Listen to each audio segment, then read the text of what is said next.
Picture चालू करो बे। Khan sir के कोचिंग सेंटर पर हमले के बाद के 9 दिनों में जो हुआ उसे ध्यान से देखिए। 5 जून को एफआईआर में खान सर का नाम जोड़ दिया जाता है अटेम्प्ट टू मर्डर और आर्म्स एक्ट की धाराओं के साथ। क्या बात कर रहे हैं? और उसी हफ्ते बिहार फायर सर्विसेज ने उनकी कोचिंग का फायर सेफ्टी ऑडिट भी किया। कई सारी कमियां गिनाई जाती हैं और एक हफ्ते में ठीक करने का नोटिस थमा दिया जाता है। और फिर बारी आई गोदी मीडिया की। जो खान सर कल तक चैनल के फेवरेट थे वो अचानक से फैजल खान बन गए। फैसल खान कहा जाने लगा कि खान सर फरार है, ऑपरेशन खान सर चलाया जा रहा है, एसआईटी छापे मार रही है और मिलते ही उन्हें गिरफ्तार कर लिया जाएगा। अच्छा, खान सर को गिरफ्तार करने के लिए एसआईटी की टीम पटना और उसके आसपास के जिलों में दबिश दे रही है, लेकिन खान सर का कुछ अता पता नहीं है। कुछ न्यूज चैनल्स तो खान सर को माफिया कहने लगे। किसी चैनल पर इंटरव्यू चला कि ये कोचिंग खान सर ने किसी और से हड़पी है। धीरे धीरे करके खान सर ने इनके ही कोचिंग को हड़प लिया। कब हो गया ये? एक चैनल गांव के किसी चाचा को पकड़ लाया जिन्होंने आरोप लगाया कि खान सर ने लोगों की जमीनों पर कब्जा किया हुआ है और उनके पास अरबों खरबों की संपत्ति है। अच्छा, इसकी जमानत नहीं होनी चाहिए। अरबों खरबों रुपए का इतने दिनों में इसने जमीनें खरीदी, मकान लिया, कहाँ से आया? एक और इंटरव्यू में दावा किया गया कि खान सर ने शुरू में अपना नाम अमित सिंह बताया था और वो राखी बंधवाने का नाटक करते हैं। कुछ भी नाम तो फैजल खान है। अरे शुरू में तो नाम इसने अमित सिंह बताया। हमको सनातन पसंद है या मैं सनातन को मानता हूँ, उसके लिए 10-10 किलो राखी बंधवाने का नाटक करना पड़ेगा। अच्छा, हमको सिखा रही है। और फिर 7 जून को आज तक की न्यूज एंकर अंजना ओम कश्यप ने दिल्ली हाई कोर्ट में खान सर पर 2 करोड़ रुपए का डिफेमेशन केस कर डाला। अभी और सुनिए। सिर्फ 9 दिनों में इंडिया के सबसे पॉपुलर टीचर को एक फरार क्रिमिनल घोषित कर दिया गया। ये भगवान क्या जुल्म है। आइए सच्चाई देखते हैं क्या है इस सो कॉल्ड कोचिंग माफिया का जरा रिकॉर्ड देखा जाए। साल 2019 खान सर ने खान जीएस रिसर्च सेंटर नाम से यूट्यूब चैनल शुरू किया। अच्छा, ठीक है। वो अपने देसी स्टाइल में मुश्किल से मुश्किल टॉपिक को मजाक और कहानियों के जरिए तोड़कर समझाते थे और धीरे धीरे उनका चैनल इतना पॉपुलर हुआ कि उस पे 2.6 करोड़ सब्सक्राइबर्स हो गए। रुको जरा। लेकिन यूट्यूब सब्सक्राइबर से ज्यादा दिलचस्प कहानी है उनकी कोचिंग की। एक तरफ इंडिया में कोचिंग सेंटर्स पढ़ाने के लिए लाखों रुपए लेते हैं जैसा आप जानते ही होंगे, लेकिन दूसरी तरफ है खान सर क्या जो वही चीज पढ़ाते हैं at a fraction of cost में। ये गरीब बच्चों को वो अफोर्डेबल एजुकेशन दे रहे हैं जो उन्हें कहीं और शायद नहीं मिल पाती। बात तो सही है। और बात सिर्फ एजुकेशन की नहीं है। हाल ही में ही इन्होंने पटना में एक हॉस्पिटल भी खोला जहां ब्लड टेस्ट सिर्फ 7 रुपए में और ईसीजी 25 रुपए में होता है। क्या बात है सर, क्या बात है सर। इस हॉस्पिटल में बेसिक सर्जरीज की कॉस्ट सरकारी हॉस्पिटल से भी कम है। इन सभी सालों में जब तक ये सब किया जा रहा था, ये सारे न्यूज चैनल्स इन्हें बुलाकर बड़े बड़े इंटरव्यूज लेते थे। तब किसी को उनका नाम याद नहीं आता था, तब कोई उन्हें फैजल खान नहीं कहता था। सही पकड़े हैं। He is making a deep impact on India's youth.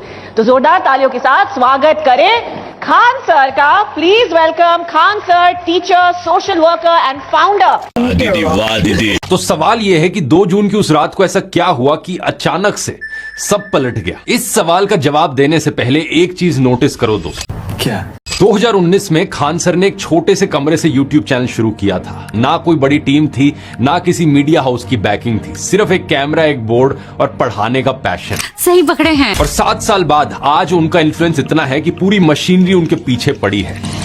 रात के हमले के बाद खान सर ने स्टेटमेंट दी थी कि उनकी कोचिंग के सामने 8 से 10 राउंड्स फायरिंग की गई। क्या बात कर रहे हैं? और उन्होंने इस हमले का आरोप अपने एक राइवल कोचिंग इंस्टीट्यूट पर लगाया, ज्ञान बिंदु जीएस एकेडमी। उनकी शिकायत पर इस कोचिंग इंस्टीट्यूट के डायरेक्टर रोशन आनंद सर को अरेस्ट कर लिया जाता है। अभी और सुनिए। लेकिन रोशन आनंद कहते हैं कि बिहार पुलिस एग्जाम में उनके इंस्टीट्यूट की अच्छी परफॉर्मेंस के बाद उन्हें फंसाने की साजिश की जा रही और खान सर उनके इंस्टीट्यूट की रेपुटेशन खराब कर रहे हैं। अच्छा, अब पुलिस ने अपनी शुरुआती जांच के बाद कहा कि सीसीटीवी फुटेज और लोकल इंक्वायरीज में फायरिंग का कोई सबूत नहीं मिला। लेकिन अगले ही दिन एक वीडियो सामने आया जिसमें खान सर के 2 सिक्योरिटी गार्ड्स हवा में फायरिंग करते हुए देखे गए। सही पकड़े हैं। इसके बाद पुलिस ने इन दोनों गार्ड्स को गिरफ्तार कर लिया और पुलिस के मुताबिक पूछताछ में इन गार्ड्स ने बताया कि खुद खान सर ने उनसे गोली चलाने को कहा था। एलिजिडली पुलिस के मुताबिक खान सर ने कहा था, देख क्या रहे हो, गोली चलाओ, जो होगा मैं संभाल लूंगा। अब यहाँ पर खान सर का कहना है कि पहले दूसरी तरफ से गोलियां चलाई गई थी। क्या बात कर रहे हैं? और उनके सिक्योरिटी गार्ड्स ने हवा में फायरिंग की और वो भी सिर्फ सेल्फ डिफेंस में, इसलिए क्योंकि उनके गार्ड को मार मार कर अधमरा कर दिया गया था और पुलिस को आने में टाइम लग रहा था। बात तो सही है। जब इनको वहाँ पे मारने लग गया, हमको गए थे और से बहुत बार मार मारा था, जितना हमारा फ्रेंडशिप हुआ हमारा शरीर ढीला हो गया। शर्म है कुछ? बॉडीगार्ड के पास लाइसेंस मिला है, उसका काम क्या, किसी इंसान को मरते मत छोड़ो, ये बेचारा मर जाता, क्या इस पे माला चढ़ने का इंतजार करेगा, हवाई फायरिंग करेगा। जैसे पुलिस आ गई है बॉडीगार्ड का काम खत्म हो गया। ये बड़ी अच्छी बात कही है। उनके गार्ड ने कहा कि हमलावरों ने खान सर को 3 से 4 दिन में बॉम्ब से उड़ाने की धमकी दी थी।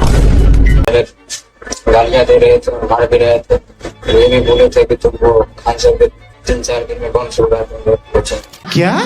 इसी के बाद 5 जून को एफआईआर में खान सर का नाम जोड़ दिया जाता है। और सोचकर देखो दोस्तों, जो पुलिस 24 घंटे पहले कह रही थी कि कोई फायरिंग हुई ही नहीं, अब वो पलट गई और एकदम से मुकदमा खान सर पर ही कर दिया। ये भगवान क्या जुल्म है। रात के अंधेरे में मेरे यहाँ कोई आया है, हमारे गार्ड को मार के अधमरा कर दिया। पुलिस के आने में टाइम लग रही है, उस बीच क्या हम लोग फूल फेंके या आरती लेके खड़े हो कि भाई हमें भी मार दो।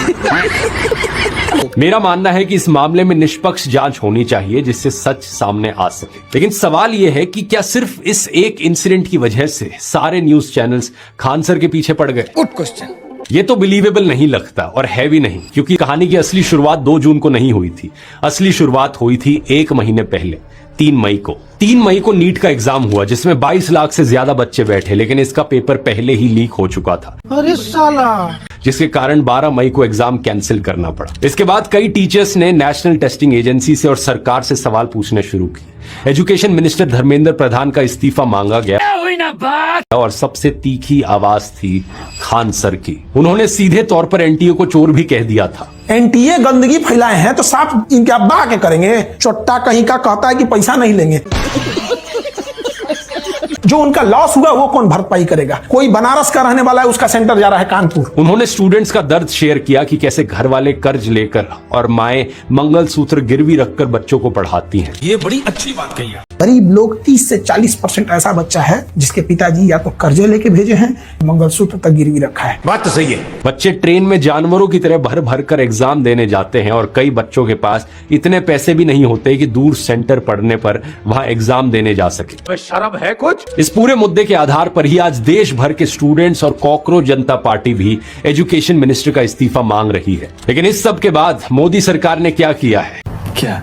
उन्होंने बस ऐलान किया कि हम शायद एयरफोर्स का इस्तेमाल करें पेपर्स को ट्रांसपोर्ट करने के लिए। और खान सर ने इस ऐलान पर भी सवाल उठाए थे। शाबाश बेटा। पेपर पहुंचने की समस्या नहीं थी कि एयरफोर्स का हम यूज कर रहे हैं, समस्या थी जहां से छप रहा है, जहां से बन रहा है वहीं पे लीक हो जा रहा है। सही पकड़े हैं। ये सारे सवाल सीधे स्टूडेंट्स के भविष्य से जुड़े थे। लेकिन 29 मई को जब आज तक पर नीट पेपर लीक को लेकर डिबेट हुई तो एंकर अंजना ओम कश्यप ने सरकार से सवाल पूछने की जगह टीचर्स को ही 2 कौड़ी का कहा। पहले ये देखो, इसमें भी आजकल हो गए हैं स्टार टीचर्स, यूट्यूब वाले स्टार टीचर्स, जिनको कुछ जानना ना कौड़ी, खाली व्यूज बटोरते हैं, पैसे वसूलते हैं। आपकी औकात बता रहा हूँ सर। मतलब सोचकर देखो, सरकार से सवाल उठाने की हिम्मत इन लोगों में है नहीं और उल्टा टीचर्स पर ही दोष डालने लग गए। और अंजना ओम मोदी जी, थोड़ी कंसिस्टेंसी तो रख लीजिए। नमस्कार, आप देख रहे हैं हल्ला बोल, आपके साथ मैं हूँ अंजना ओम कश्यप।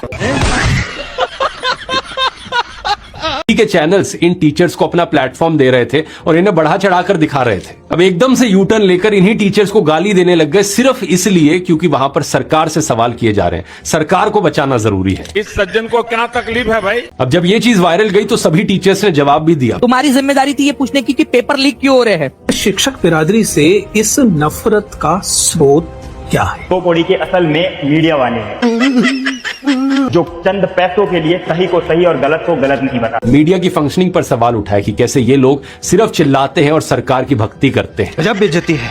यहां पर भी सबसे सीधा हमला खान सर ने किया। उन्होंने अंजना ओम कश्यप को दलाल कहा और फेक न्यूज फैलाने का आरोप लगाया। अंजना, तुम गलत करती हो और दलाली की कमाई की है।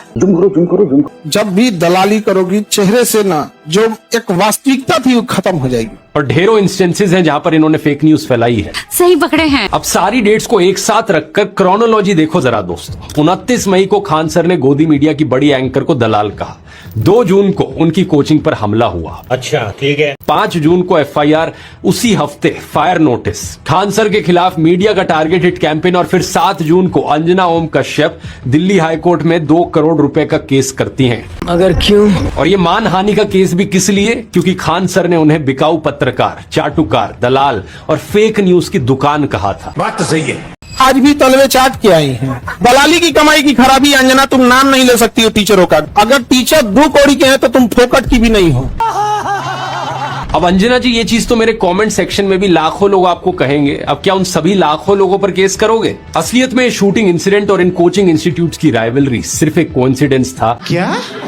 और बहाना बन गया। इन लोगों को मौका मिला और पूरी मशीनरी एक साथ टूट पड़ी। यहां पर सबसे ज्यादा टारगेट खान सर को इसलिए किया गया क्योंकि यहां पर हिंदू मुस्लिम का भी एंगल आ जाता है। सही पकड़े हैं। और पेपर लीक से ध्यान हटाने के लिए ये हिंदू मुस्लिम बड़ा तगड़ा हथियार है। यहां पर खान सर को एग्जाम्पल की तरह इस्तेमाल करके बाकी टीचर्स को डराया जा रहा है कि अगर तुम भी स्टूडेंट्स की आवाज उठाओगे तो तुम्हारे साथ भी ऐसा ही किया जाएगा। शर्म करो शर्म। और केवल खान सर ही नहीं, इलाहाबाद में जब नीट पेपर लीक और दूसरी धांधलियों को लेकर स्टूडेंट्स ने प्रोटेस्ट किया तो अगले ही दिन उत्तर प्रदेश सरकार ने 3 बड़ी कोचिंग्स को सीज कर दिया। ये भगवान क्या जुल्म है। ये उन टीचर्स के कोचिंग सेंटर थे जो बच्चों के साथ उनके प्रोटेस्ट में शामिल हुए थे। सच बात यह है कि आज देश के यूथ में बड़ा गुस्सा है। हर कोई तंग हो चुका है इन पेपर लीक से और इस खराब एजुकेशन सिस्टम से। ये बड़ी अच्छी बात कही है।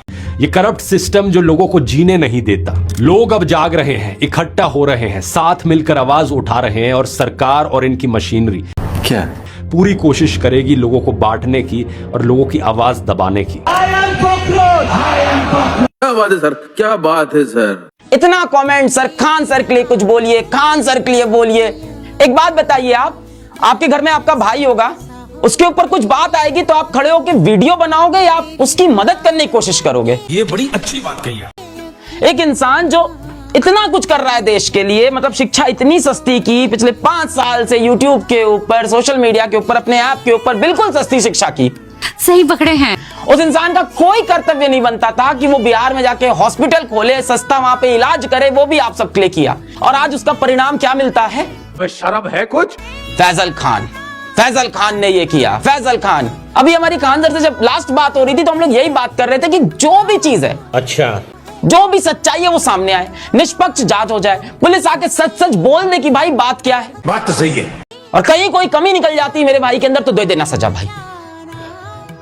इतना विश्वास रखते हैं सर, आप खान सर के साथ खड़े। अरे हम अंत तक खड़े हैं मेरे भाई, अंत तक खड़े हैं, बिल्कुल अंत तक खड़े हैं हम। क्या बात है सर, क्या बात है सर। और अभी तो एक बहुत बेहतरीन मौका मिला है। हमारे फॉर्मर सुप्रीम कोर्ट के जजेस ने राहुल गांधी और नरेंद्र मोदी दोनों को एक 1-on-1 डिबेट के लिए इनवाइट किया है। राहुल गांधी तो इस इनविटेशन को ऑलरेडी एक्सेप्ट कर चुके हैं। सही पकड़े हैं। लेकिन नरेंद्र मोदी अभी भी चुप है। अगर ऐसा होता है तो जनता के लिए भी एक बड़ा सीधा मौका होगा देखने का कि नरेंद्र मोदी और राहुल गांधी में से कौन ज्यादा समझदार है, कौन ज्यादा इंटेलिजेंट है और कौन ज्यादा केपेबल लीडर है देश के लिए। इस सज्जन को क्या तकलीफ है भाई? कि नरेंद्र मोदी अगर इस डिबेट से भागते हैं और जवाब ही नहीं देते तो समझ जाना कौन यहाँ पर बेहतर है। खान सर को फैजल खान बताना और फैजल खान को खान सर बताना।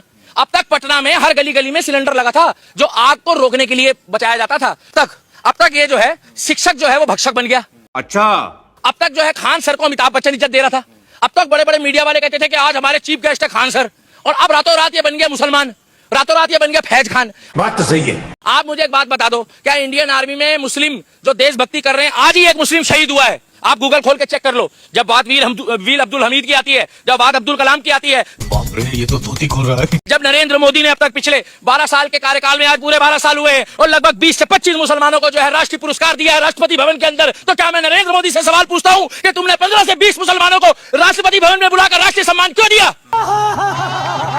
क्या वो सारे देशद्रोही थे? तो भाई खान सर को तुम फैज खान बना दो। और अगर ये नकली है, क्या ये नकली है, तो फिर ये कौन सा असली बना हो रहा है जिसको आप कहते हो कौन बनेगा करोड़पति? शाबाश बेटा। अंध भक्तों की तरफ से एक सवाल है कि भारत कब विश्व गुरु बनेगा? देखो, ये सवाल ही गलत है अपने आप में। गजब बेइज्जती है। विश्व गुरु बनना ही क्या हमारा ऑब्जेक्टिव होना चाहिए यहाँ पर? मेरी राय में नहीं। कौन सा देश विश्व गुरु है आज के दिन? क्या यूएस से ज्यादातर लोगों की राय में अमेरिका सबसे बड़ी सुपर पावर है दुनिया की। लेकिन क्या एक आम इंसान अमेरिका में खुश है? एक आम इंसान अमेरिका में उनकी जिंदगी कैसी बीतती है? सही पकड़े हैं।